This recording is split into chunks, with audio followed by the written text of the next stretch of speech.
상 앞에 앉아 신문을 읽으며 아침을 먹은 뒤 아내가 새로 사온 베이지색 점퍼 차림으로 그는 대문을 나섰다. 가을비가 떨어지던 그날 밤 그는 끝내 돌아오지 않았다.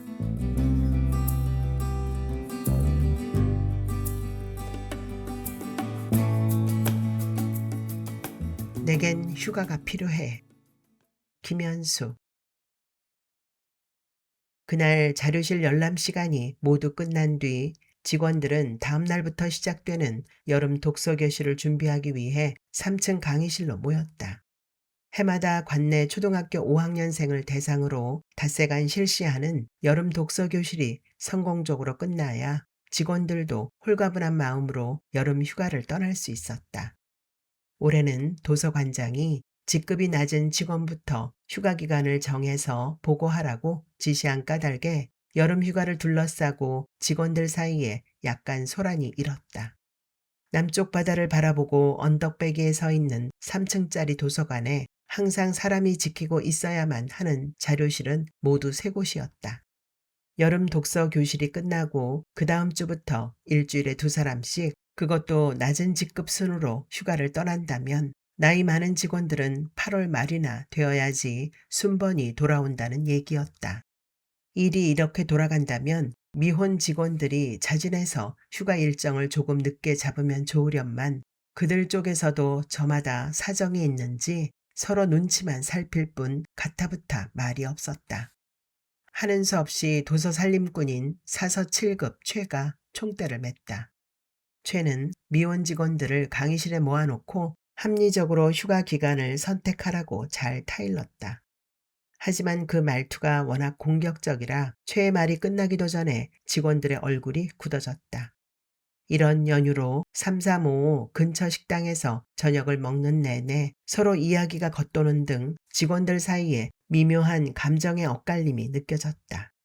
분위기가 좀 어색했는지 독서교실 강의실로 돌아오던 중 누군가가 며칠 동안 모습이 보이지 않던 그 노인이 시에서 차로 10여 분 거리에 있는 관광단지 옆 해변에서 사체로 발견됐다는 빅뉴스를 전했다. 노인은 도서관의 전설과도 같은 사람이었다.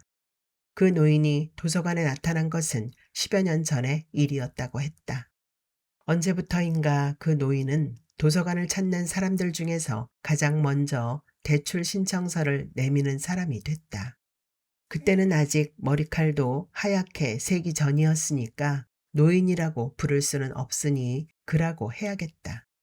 어쨌든 자료실 직원들이 그의 존재를 알기 시작한 뒤로 그는 휴관일을 제외하고 단 하루도 빠지지 않고 도서관에 찾아와 책을 읽었다. 후에 직원들과 조금씩 안면이 트이고 대화가 이루어지면서 그가 왜 날마다 도서관에 나와서 책을 읽는지 그 이유가 밝혀졌다. 직원들의 이야기를 종합해 보니 그는 전직 형사였다. 늘 머리를 짧게 깎고 다닌 이유도 형사 시절의 습성이 남아있어서였다. 45살이 될 때까지 경찰청에서 근무한 그는 수배자를 점검하기 위해 전남 완도군 신지도에 출장을 나섰다가 그만 무인도에 고립되고 말았다. 도시에서 온 다른 낚시꾼들과 함께 배를 한 척 빌려 신지도 인근 무인도로 들어갔다가 벌어진 일이었다. 그들 중에는 자신이 찾는 수배자가 없다는 사실을 확인한 그는 그들과 함께 소주를 나눠 마신 뒤 요일을 느끼고 바위 뒤로 돌아갔다. 파도가 밀려왔다가 밀려갔다. 이를 보고 그는 잠시 바위에 앉아서 파도를 바라봤다. 그러다가 스르르 잠이 들었는데 눈을 떠보니 수없이 많은 별들이 자신을 비추고 있었다. 기지개를 켜면서 몸을 일으킨 뒤에야 그는 어제의 파도가 어제의 바다로 돌아갔다는 사실을 깨달았다. 술에 취한 낚시꾼들은 술에 취한 선주가 운전하는 배를 타고 신지도로 모두 돌아가 버린 뒤였다. 그렇게 그는 고인물을 마시며 혼자서 사흘을 보냈다. 그 사흘 동안 그는 이렇게 생각했다. 죽는 건 하나도 두렵지 않으나 이렇게 죽자고 여기까지 온 것은 아니다. 내가 살아온 삶도 나름대로 정의로웠다. 그 사실을 알아주는 사람이 하나도 없는 상태에서 죽는다는 것, 그게 무엇보다도 슬픈 일이다. 사흘 후 연신 마신 술이 그제야 깨면서 아무래도 자신이 뭔가 잘못한 것 같다고 생각한 선주가 반신반의하며 그를 찾아 배를 몰고 왔을 때 그는 이제 더 이상 형사가 아니었다. 신지도에서 다시 배를 타고 완도까지 나온 그는 일신상의 이유로 사직한다는 편지를 경찰청에 보낸 뒤 친한 동료에게 전화를 걸어 퇴직금이 나오면 절반은 가족에게 전해주고 절반은 자신의 계좌로 넣어달라고 부탁했다. 다행히 그에게는 업무 특성상 자세히 밝힐 수 없는 경로로 몰래 모아놓은 돈이 꽤 있었다. 그는 그 돈으로 남해안의 여러 도시들을 전전하다가 퇴직금이 계좌로 들어오자 그 도시에 자리를 잡았다. 그는 우선 도서관에서 걸음으로 10분 정도 떨어진 바다가 보이는 언덕배기에 전셋집을 구하고 남은 돈을 차명 계좌에 모두 집어넣었다. 아침과 저녁 하루에 2끼만 먹었다. 일주일에 한 번씩 고기를 구워 먹었고 저녁 9시에 잠자리에 들었으며 새벽 4시에는 일어나 도서관 뒤 공원에서 운동했다. 한 달 뒤 그는 생활비로 은행에 넣어둔 원금을 나누어 보았다. 계산대로라면 적어도 10년 동안은 원금을 빼먹으면서 살아갈 수 있을 것 같았다. 그러나 실제로는 그 원금에 다달이 이자가 붙으니 그 기간은 더 늘어날 것이었다. 그 정도 기간이면 자신이 계획한 일을 모두 다 끝마칠 수 있으리라. 모든 계산을 마친 그는 그때부터 도서관에 나가 책을 읽기 시작했다. 자살한 노인에 대한 이야기가 나오면서 강의실에 모인 직원들은 여름 휴가를 둘러싼 미묘한 신경전은 잊어버리고 저마다 그 노인과 얽힌 이야기를 떠들어대기 시작했다.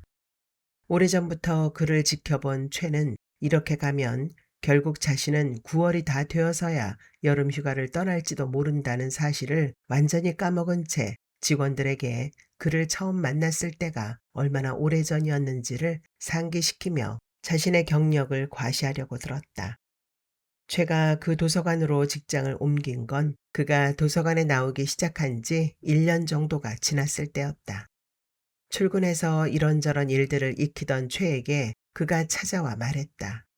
세상에서 가장 오래된 이야기를 읽고 싶습니다. 최는 사서로서 잠시 생각했다. 글쎄요, 성경인가? 아니면 불경? 그리스 로마 신화? 도대체 뭐가 세상에서 가장 오래된 이야기인지 저도 모르겠는데요. 그가 대출 카드를 내밀었다. 거기엔 서명, 세상에서 가장 오래된 이야기, 청구기호 388-3이라고 적혀 있었다. 풍속, 민속학. 무척 겸연쩍게 된 최가 말했다. 아니, 이런 책을 어디다 쓰시려고 읽으세요? 거기 혹시 죽은 사람이 다시 살아났다는 이야기가 있는지 알고 싶어서 그럽니다. 최의 말에 강의실에 모였던 직원들이 웃음을 터뜨렸다. 덕분에 다들 어색했던 분위기를 잊고 마음껏 웃을 수 있었다. 직원들 중 막내인 강만 빼놓고. 그때 사서 박이 의문을 제기했다. 그는 자살한 것일까? 아니면 타살된 것일까? 박의 문제 제기에 직원들은 저마다 상상력을 발휘했다. 그가 체포한 살인범이 그에게 복수하기 위해 지난 10년간 와신상담 모범적으로 수인 생활을 마치고 가출옥한 뒤 그를 찾아와 물속으로 던져버린 게 아닐까. 지난 10년 동안 그가 도서관에서 조사한 것은 경찰 내부의 비리였는데 이제 그 사실을 폭로하려 한다는 것을 알고 경찰 수뇌부가 바닷물로 그의 입을 영영 막아버린 게 아닐까. 혹시 자신이 체포해 사형당한 용의자가 진범이 아니라는 사실이 밝혀진 뒤 참여하는 심정으로 10년을 보내고 스스로 목숨을 끊은 것은 아닐까. 가장 재밌는 추측은 문제를 제기한 박에게서 나왔다. 박은 몇 해 전부터 금리가 바닥을 기는 바람에 원금을 다 까먹고 죽을 형편이 되자 그도 이제 바닥을 기는 신세가 되어버린 게 틀림없다고 주장했다. 그때 사람들이 저마다 떠드는데도 혼자 생각에 잠겨 멍하니 유인물만 만지작거리고 있던 강이 갑자기 눈물을 흘리기 시작했다. 다들 느닷없는 강의 눈물에 당황했다. 어라, 너 우니? 네가 왜 우는 거니? 강의 얼굴을 보자마자 다시 휴가건이 떠올라 기분이 불쾌해진 최가 쏘아붙였다. 한 번 눈물을 주르르 흘린 강은 이제 코를 훌쩍일 뿐 아무런 대꾸도 없었다. 순식간에 마스카라가 번진 강의 얼굴은 보기 흉했다. 둘 사이에 흐르는 긴장감으로 왁자지껄하던 분위기는 다시 어색해지기 시작했다. 말을 해봐 얘. 네가 지금 왜 우는 거니? 왜 억울하니? 최가 싸늘한 목소리로 다시 물었다. 그러자 다시 울먹울먹 강이 말했다. 전 좀 쉬어야겠어요. 쉬어야겠다고요. 그 말과 함께 다시 울음이 터진 강은 자리에서 벌떡 일어나 강의실 밖으로 뛰어나갔다. 최는 벌어진 입을 다물 수 없었다. 세상에, 오마이갓, 빌어먹을 놈의 여름휴가. 다음 날 도서관으로 그의 아들이라는 남자가 찾아왔다. 10여 년째 행방불명이던 아버지가 남해안의 해변에서 사체로 발견됐다는 소식을 전해 들은 아들은 망설임 끝에 그래도 유품은 정리해야겠다는 생각으로 그 도시를 찾았을 뿐 애당초 자신과 어머니를 버리고 비겁하게 사라진 아버지의 진실 따위는 알고 싶지 않았다. 하지만 아버지가 살던 집에서 하룻밤을 보낸 뒤 아들의 생각은 바뀌었다. 그 이유는 이웃들에게 아버지가 10년 동안 휴관일을 제외하고는 하루도 빼먹지 않고 도서관을 찾아가 책을 읽었다는 말을 전해 들었기 때문이기도 했지만 한편으론 그 집에서 본 점퍼 때문이기도 했다. 여러 번 시멘트를 더 씌운 흔적이 남아있는 계단을 밟고 올라가 군데군데 군청색 페인트 칠이 벗겨진 철제 대문을 열고 들어가면 바깥에서 볼 때와 달리 의외로 나지막한 담장을 따라 해바라기, 파초 등 관상용 식물을 심어놓은 손바닥만한 화단이 마당 한쪽에 자리 잡고 있었다. 푸른색 함석 지붕 아래 널빤지로 조악하게 짜맞춘 마루에 앉아 낮은 담장 너머를 굽어보면 섬들 사이로 남쪽 바다가 보였다. 그 아름다운 남쪽 바다는 방 안의 창문을 통해서도 내다볼 수 있었다. 그가 살던 방은 그 아름다운 창문 쪽으로 들여놓은 앉은뱅이 책상과 방석, 그리고 한쪽에다 잘 개켜놓은 침구와 여행가방 하나를 제외하곤 텅 비어 있었다. 수행자의 방이라고 해도 그보다는 정감이 넘칠 것 같았다. 떠나고자 하는 마음만 먹는다면 자다가도 떠날 수 있도록 모든 준비를 마쳐놓은 그런 방이었다. 그 베이지색 점퍼는 벽에 박힌 못에 걸려 있었다. 고무줄이 들어간 소매 부분이 너무나 길어 이제는 유행이 지나도 한참 지났다는 사실을 누구라도 눈치챌 수 있는 80년대풍의 촌스러운 점퍼. 그 집을 찾아갈 때까지만 해도 아들은 그가 스스로 자신의 삶에서 완전히 빠져나간 것처럼 자신 역시 이제 그를 깨끗하게 잊었다고 생각했다. 하지만 벽에 걸린 그 베이지색 점퍼를 보는 순간 그건 불가능한 일이라는 걸 깨달을 수 있었다. 어머니와 자신이 살던 곳에서 자동차로 불과 5시간 남짓 떨어진 도시의 어느 방에 그 베이지색 점퍼가 걸려있다는 사실이 아들을 괴롭혔다. 아들에게 그는 결코 자랑스러울 게 없는 아버지였다. 그가 무슨 생각으로 가족을 버리고 그 도시까지 흘러가게 됐는지 알고 싶은 마음은 전혀 없었다. 그러나 밤새도록 벽에 걸린 그 베이지색 점퍼를 바라보면서 아들은 여행 가방 하나만 달랑 남겨놓고 세상을 떠난 아버지가 지난 10년 동안 뭘 했는지 알고 싶다고 생각했다. 아들이 도서관을 찾아간 까닭은 그 때문이었다. 그러나 이미 말한 대로 그날은 여름 독서 교실이 시작되는 날이어서 도서관 직원들에게는 아들을 상대할 여유가 없었다. 게다가 그 전날 강의실에서 뛰쳐나간 것만으로도 모자라 아침까지도 강의 도서관에 나오지 않은 탓에 손이 모자랐다. 최는 그가 왜 매일 도서관에 나와 책을 읽었는지 또 무슨 글 같은 것을 쓰기는 했지만 그게 무슨 내용인지는 당연히 모른다고 무뚝뚝하게 말했다. 아들에게 최가 들려줄 수 있는 유일한 정보는 그러니까 그가 세상에서 가장 오래된 이야기를 읽은 것만은 분명하다는 것이었다. 이번엔 최가 아들에게 그가 어떤 사람인지 물었다. 아들은 별다른 부끄러움도 없이 아버지의 전력에 대해 들려주었다. 최의 귀가 솔깃해졌다. 아들의 이야기가 끝나갈 즈음 강이 최에게 전화를 걸어와 몸이 아파서 도저히 출근할 수 없으니 하루 쉬겠다고 말했다. 그 전화에 최의 분노가 마침내 폭발했다. 최가 시뻘겋게 달아오른 얼굴로 수화기에 대고 소리를 고래고래 지르자 아들은 슬그머니 일어나 사무실을 빠져나갔다. 아들은 일반 자료실을 찾아갔다. 아들은 그중 한 의자에 앉아서 멍하니 서가 쪽을 바라봤다.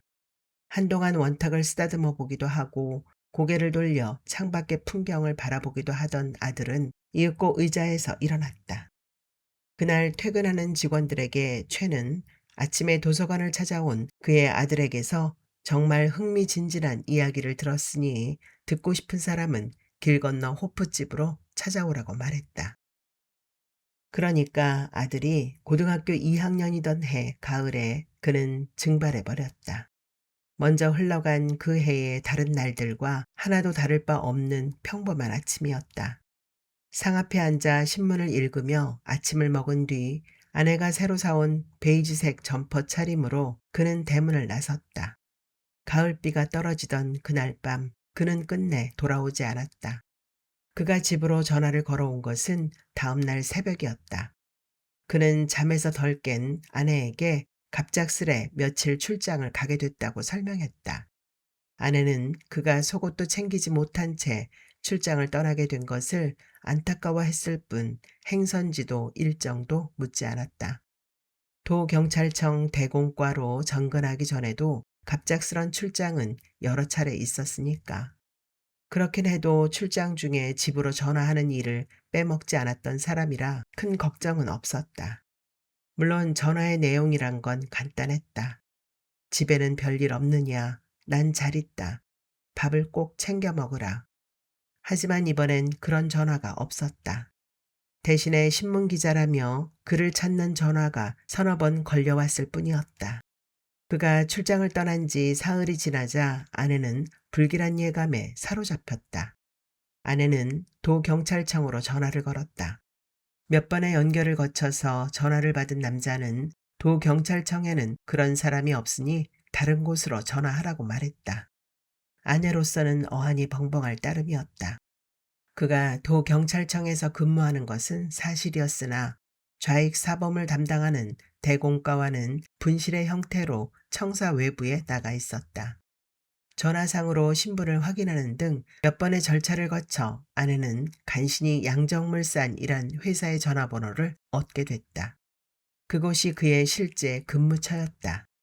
전화로 연결된 그의 직속 상관이란 김상무는 그를 고형사라고도 고경위라고도 부르지 않고 다만 고부장이라고 호칭했다. 김상무는 벌써 일주일이 넘도록 그가 무단결근 중이라서 회사에서도 다들 걱정하던 참이었다고 말하더니 무단결근이 계속되면 인사상의 불이익을 받을 수밖에 없음을 암시했다.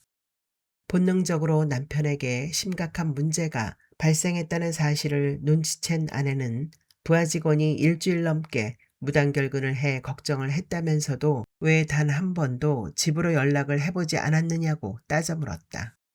김상무는 양정물산이 특수조직이란 점을 유념해달라고 대답했다. 자신의 불길한 예감이 단순한 징후에 그치지 않는다는 사실을 확인하게 된 아내는 자신의 남편을 걱정하기론 양정물산이란 유령 회사 직원들보다 신문 기자들이 더하다는 사실을 넌지시 퉁겨줬다. 다음 날 약속 시간을 2시간이나 넘겨서야 영등포 시장 골목에 지하 다방에 나타난 김상무는 그에 비해 10년은 젊어 보였다. 김상무는 한층 격렬해지는 학생 시위 때문에 회사의 업무량이 폭주해 시간을 내기가 아주 어렵다며 구차하게 변명하더니 혹시 최근 들어 그가 이상한 행동을 하지 않았느냐고 그의 아내에게 물었다. 그의 아내는 학생 시위 때문에 바쁘다니 양정물산이 최루탄을 만드는 회사인지 뭐하는 회사인지는 모르겠지만 그 회사에 다니기 시작하면서부터 남편이 조금 달라진 것은 사실이라고 말했다. 그러자 김상무는 바로 그 점이 문제였다고 지적하며 남편이 서툴게 일하는 바람에 지금 회사가 큰 위기에 몰렸는데 그 때문에 남편이 책임을 회피하려고 잠적한 것으로 보인다고 말했다. 남편이 저지른 잘못이 뭐냐고 그의 아내가 물었지만 김상무는 불독처럼 얼굴만 잔뜩 찌푸릴 뿐 대답이 없었다. 사모님, 이 세상에는 세 종류의 파리가 있는데 라며 입을 다물고 있던 김상무가 느릿느릿 말했다. 하나는 더러운 날파리, 그 다음으로는 더 더러운 똥파리. 하지만 그 중에서도 제일 더러운 파리는 신문기자 새끼들이죠. 지금 댁의 바깥 양반께서 싸질러 놓은 똥덩어리로 그 파리 새끼들이 지들도 한 주둥아리 들이밀자고 꼬여드는 중입니다. 그 파리 새끼들은 만나면 가능한 한 피해 다니세요. 그러면 바깥 양반은 곧 돌아옵니다. 안 그러면 김상무는 말을 끊었다. 아내는 남편의 생사 여탈이 김상무의 그 입에 달려있는 양 바라봤다. 똥 싼 게 다 드러나잖아요. 온 세상에 말입니다. 생각해 보세요. 사모님도 그걸 바라는 건 아니지 않습니까? 저희가 다 알아서 할 테니까 일단은 집으로 돌아가세요. 댁의 남편은 지금 무단결근 중이에요. 그 파리 새끼들이 어디 갔느냐고 물어보면 바람나서 도망쳤다고 그러세요. 뭐 어때요? 차라리 그랬다면 얼마나 좋겠습니까? 그런 일로 도망갔다면 내가 그 입에 뽀뽀를 하라고 해도 골백 번은 했을 겁니다. 그가 도대체 얼마나 큰 똥을 싼 것인지는 모르지만 집으로 돌아가자마자 김상무의 말처럼 신문기자들은 쉴 새 없이 전화를 걸어와 그의 행방을 물었다. 그 어떤 전화에도 아내가 완강하게 입을 열지 않자 신문기자들이 그녀를 다그쳤다. 이렇게 숨겨둔다고 해서 모든 일이 해결되는 게 아니다. 대개 남편이 양정물산 핵심 인물이 아니라는 걸 우린 다 알고 있다. 지금 나라가 뒤집히려고 하는데 양정물산에서는 상대적으로 얼굴이 덜 알려진 대개 남편에게 그 모든 똥물을 다 뒤집어 씌우려고 하는 중이다. 아니, 집에 텔레비전도 없습니까? 양정물산에 들어갔던 학생 하나가 죽어서 나왔단 말입니다. 남편이 어디 있는지만 말해주면 우리가 그 사람을 보호해 줄 수 있습니다. 그러니까 부세요. 아니, 바람을 불라는 게 아니고요. 뭐라고요? 누구랑 바람이 났다고요? 김상무? 김상무가 누구예요? 아니, 이 아줌마가 정말 남편 죽는 꼴 보고 싶어서 환장을 한 거야, 뭐야. 그제야 김상무가 말한 것과 신문기자들이 말한 것이 무엇을 뜻하는지 확실하게 알게 된 그의 아내는 전화 코드를 뽑아버리고 텔레비전을 내다 버린 뒤 어떤 사람이 찾아와도 문을 열어주지 않았다. 그 대문 너머에서는 학생을 물고문한 경찰관은 그 단 한 명으로 그의 단독 범행임이 밝혀졌으나 사건 발생 직후에 잠적해 전국에 수배령을 내렸다는 경찰 특별조사단의 대단히 특별한 발표를 다들 비웃느라 정신없었지만 그의 아내는 그런저런 세상사에 아무런 관심이 없었다. 밤낮으로 그의 아내가 생각한 것은 오직 남편이 입고 나간 점퍼의 색깔뿐이었다. 그 색깔이 도통 기억나지 않았다. 그건 너무나 평범한 베이지 색이어서 남편이 그 점퍼를 입고 10m 앞에 서 있다 하더라도 그녀로서는 알아볼 재간이 없을 것만 같았다. 게다가 그 홀겹 점퍼로 이제 다가올 겨울을 어떻게 넘긴단 말인가. 아무리 생각해도 다가올 겨울이 걱정돼 견딜 수 없었던 그의 아내는 김상무를 수소문했다. 몇 번의 시도 끝에 그녀는 가까스로 김상무와 통화할 수 있었다. 그의 아내가 뭐라고 말하기도 전에 김상무는 며칠 전에 그의 사직서가 도착해 이미 수리됐으니 더 이상 회사로는 전화하지 말라고 했다. 그 말에 그의 아내가 통곡을 시작하자 김상무가 짜증 섞인 목소리로 중얼거렸다. 여기까지 말했을 때 최의 핸드폰이 울렸다. 최는 핸드폰을 켠 채 직원들에게 김상무가 한 말을 흉내내어 말했다. 직원들은 모두 깔깔거리고 웃음을 터뜨렸다. 그리고 최가 핸드폰을 귀에 갖다 댔을 때 전화는 끊어져 있었다. 강이었다. 이게 정말 사람을 가지고 노네. 휴가와 결근 문제로 다시 기분이 언짢아진 최가 강에게 전화를 걸었지만 이번엔 강이 전화를 받지 않았다. 그날 아침이었다. 눈을 떴다가 몸도 좋지 않고 출근할 기분도 아니어서 이불 속에서 미적거리던 강은 결국 정오가 가까워서야 도서관에 전화를 걸어 결근을 알렸다. 그래서 강이 얻은 것이라고는 어쨌든 그날만은 그의 아들 이야기를 듣지 않을 수 있었다는 것뿐이었다. 최와의 전화 통화는 두 번 다시 생각하기 싫을 만큼 끔찍스러웠다. 하필이면 여름 독서교실 첫날 자신이 결근했으니 이런저런 잡무를 처리할 사람이 없어서 곤란하겠다는 사실은 잘 알겠지만 아무리 그래도 그렇지 어떻게 아프다는 동료에게 그럴 수 있을까? 늘 이기적으로 굴면서 동료들을 힘들게 한다고. 정신은 어디다가 놓고 다니는지 뭐 하나 제대로 하는 일 없이 문제만 일으킨다고. 그것도 좋다. 하지만 아직 결혼도 하지 않은 여자에게 남자만 보면 실실거리며 꼬리를 흔들어대는 주제라니. 이번에는 또 어떤 논팽이가 걸려들었는지 모르지만 한여름에 휴가 가려는 그 음흉한 속을 다 아니까 똑바로 처신하라니. 이럴 줄 알았다면 몸이 힘들더라도 도서관에 나갈 걸. 괜히 하루 쉬겠다고 말하는 바람에 속만 더 아프게 됐다고 생각했다. 강은 혼자 이불을 뒤집어 쓰고 한참 울었다.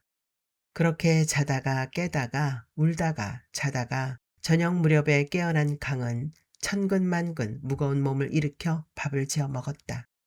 따뜻한 밥이 들어가니 조금 기운이 났다.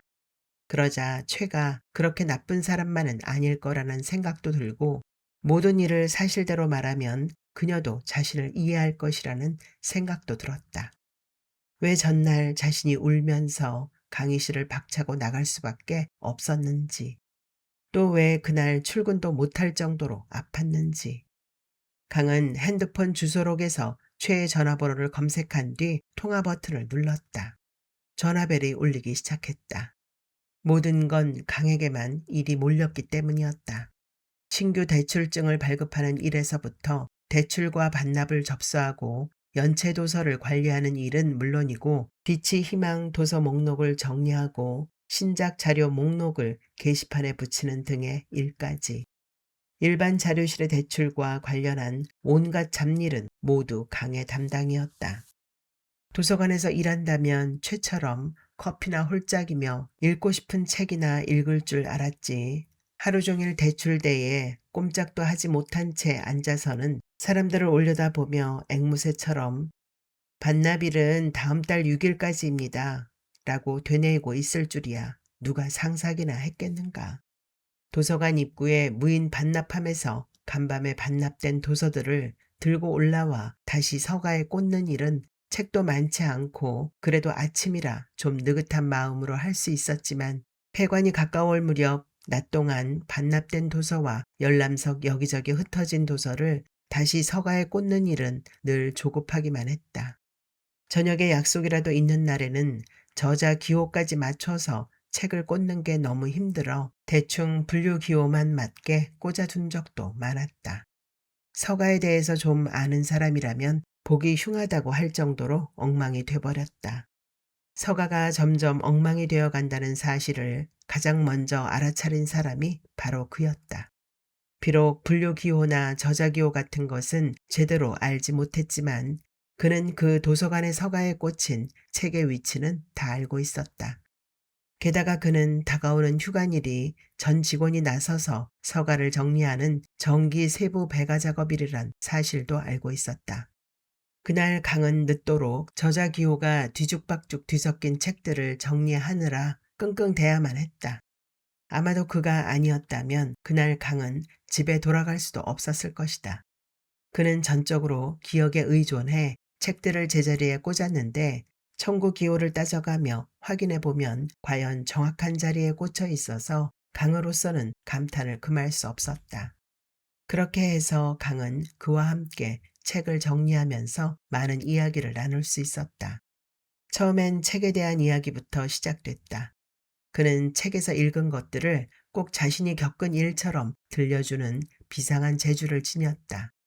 그는 문학서나 예술서는 물론 철학서나 과학서, 심지어 기술서까지도 섭렵하고 있었다. 저도 선생님처럼 그렇게 하루 종일 책만 읽는 게 소원이에요. 선생님처럼 살면 얼마나 행복할까요? 서가 정리를 마치고 도서관에서 내려오는 길에 강이 그에게 말했다. 강의 말에 그는 씁쓸하게 웃으며 대답했다. 맞아요. 10년 동안 하루도 빼놓지 않고 전 그렇게 읽었습니다. 이제는 이 도서관에 있는 책은 거의 다 읽은 것 같습니다. 떠날 때가 됐죠. 그런데 이상한 일입니다. 처음엔 그렇지 않았는데 책을 읽으면 읽을수록 제 인생은 오히려 더 불행해졌습니다.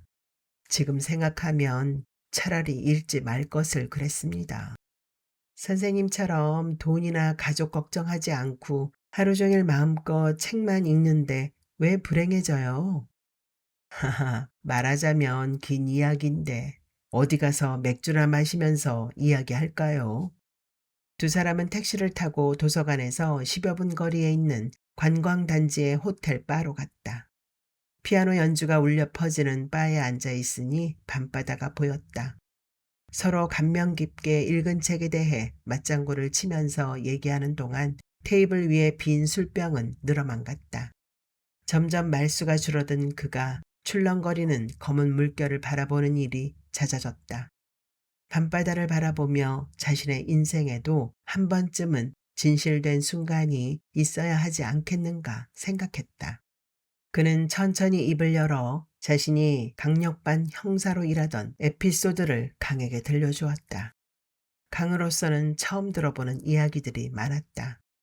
그는 형사로 생활하면서 겪은 것 중에서 지금도 잊히지 않는 눈빛이 하나 있는데 사실은 신지도 근처의 무인도에서 경찰을 그만두고 도서관에서 책을 읽으며 지내야겠다고 결심한 까닭도 그 눈빛 때문이라고 털어놓았다. 서로 한 번도 만나본 일이 없었고 또 앞으로도 만날 일이 없는 그 눈빛. 하지만 이제 그 눈빛을 자신의 눈에서 털어낼 수 없게 된 그와 마찬가지로 무덤까지 그의 모습을 가져갔을 그 눈동자. 그게 누구의 눈빛이었는데요? 강의 물음에 어느새 옆자리로 와 그녀의 손을 매만지던 그가 화들짝 놀랐다. 대학생이었습니다. 미모의 여대생? 그가 대답하지 않자 강이 팔꿈치로 그의 가슴을 툭 쳤다. 맞구나. 그러니까 그 여대생하고 사랑에 빠져서 가족을 버리고 여기까지 도망쳐 온 거군요. 그 여대생은 어떻게 됐나요? 죽었나요? 전 그 눈빛을 잊기 위해 도서관에서 책을 읽기 시작했습니다. 처음엔 자료를 모아서 책을 쓸 작정이었어요. 올바른 가치관을 담아서 우리나라의 역사를 제대로 한번 써보자는 생각이었습니다. 이 나라를 지키기 위해 피와 땀을 흘린 사람들의 역사를. 그때는 모든 게 잘못됐다고 생각했습니다.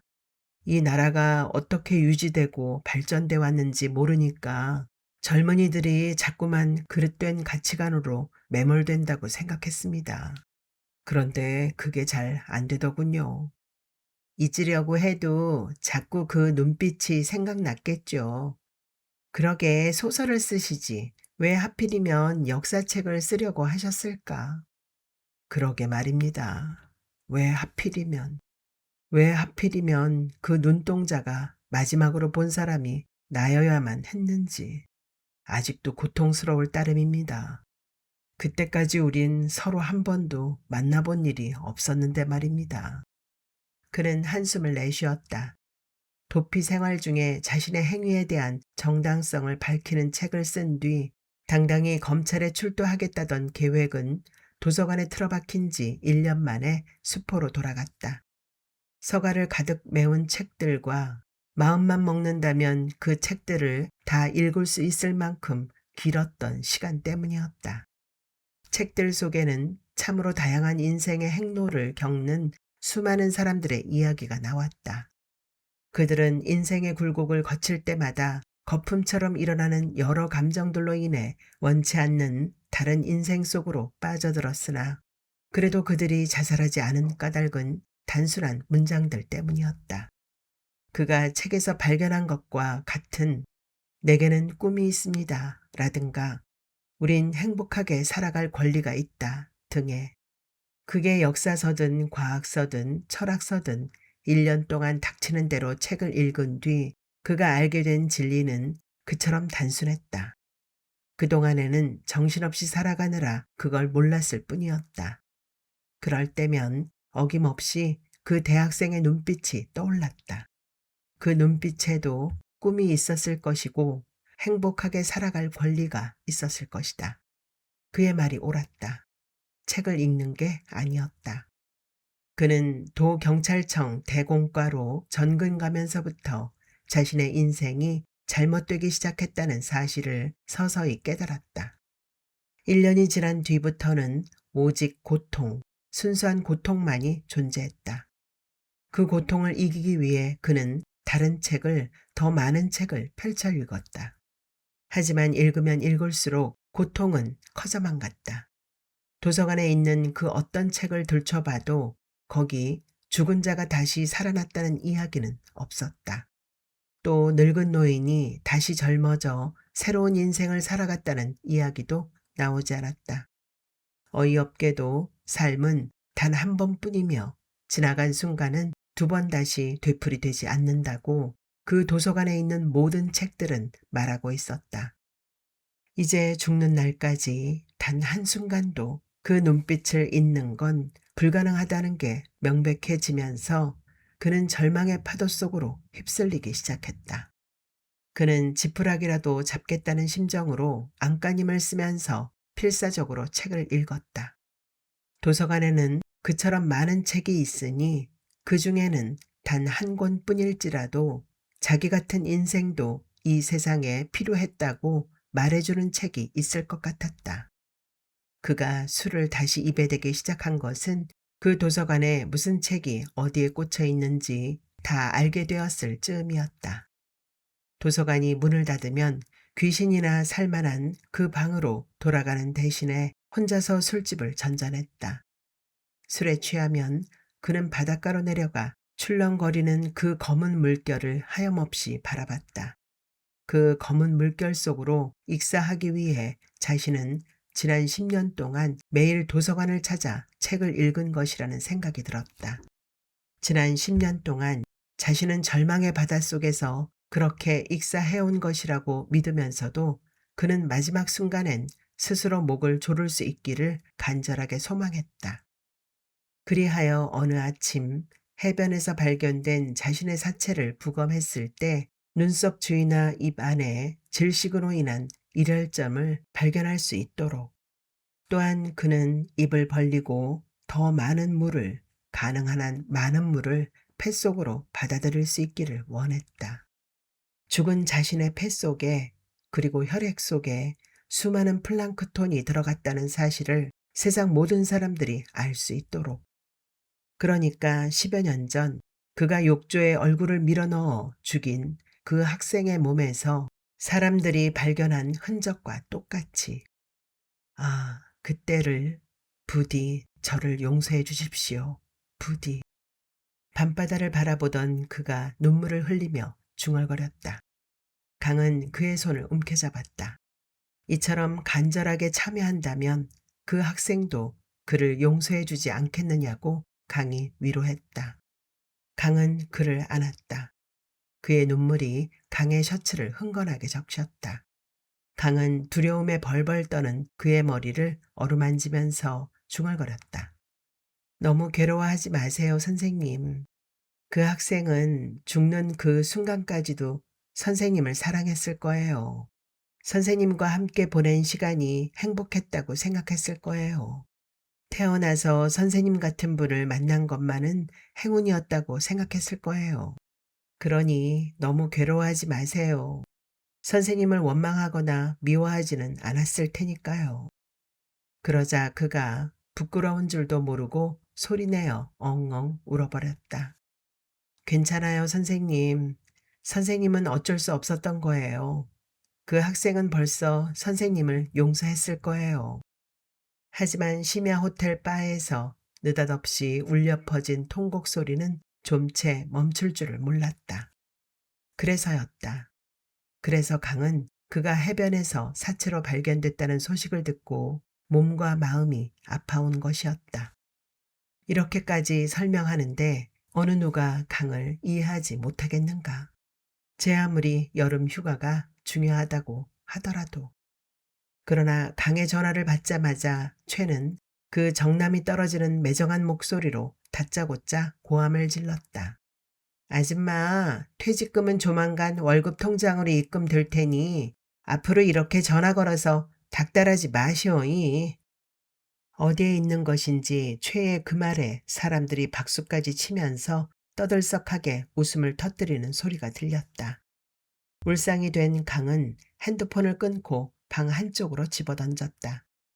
방 한 구석에 처박힌 핸드폰이 저 혼자서 부르르 떠는 동안 강은 결심했다. 여름 독서교실이 끝나는 즉시 휴가를 가겠다고. 최의 말에 기분이 상해서 그런 게 아니라고. 지금 자신에게는 휴가가 필요하다고.